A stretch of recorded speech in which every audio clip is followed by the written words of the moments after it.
So breaking news ইভজান, অবশেষে শাকিব খানের তুফান movie সেটে ঘটে গেল আশ্চর্যজনক এক ঘটনা, যা শুনে রীতিমতো সবাই কিন্তু অবাক। চারদিকে বর্তমানে একটা জিনিসই শোনা যাচ্ছে বা একটা জিনিসই ভাইরাল, সেটা হচ্ছে সাউথের জনপ্রিয় নায়ক আল্লু অর্জুন নাকি শাকিব খানের যে তুফান মুভি, সেই তুফান মুভি সেটে শাকিব খানের সাথে দেখা করার জন্য আসলেন এবং তাদের দুজনেরই কিছু পিক কিন্তু চারদিকে ভাইরাল। সাউথের জনপ্রিয় সুপারস্টার হচ্ছে আল্লু অর্জুন এবং হচ্ছে বাংলাদেশের সুপারস্টার শাকিব খান।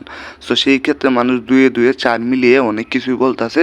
সো আমি আজকে আপনাদেরকে জানাবো আসল কাহিনীটা কি, আসল জিনিসটা কি, বা কেন এটা হলো। আসলেই কি আল্লু অর্জুন শাকিব খানের সাথে দেখা করার জন্য তুফান মুভির যে সেট, সেই সেটে আসলেন? হ্যাঁ ভাই, এটাই সব। শাকিব খানের সাথে দেখা করার জন্য আল্লু অর্জুন হচ্ছে তার যে তুফান মুভি সেট সেখানে আসলেন, কারণ হচ্ছে বাংলাদেশের একমাত্র সুপারস্টার হচ্ছে শাকিব খান।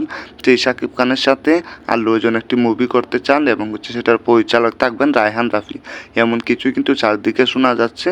হয়তো 2025 সালে আমরা দেখতে পাবো শাকিব খান এবং হচ্ছে আল্লু অর্জুন দুজনেই একসাথে মুভি করবেন খুব শীঘ্রই।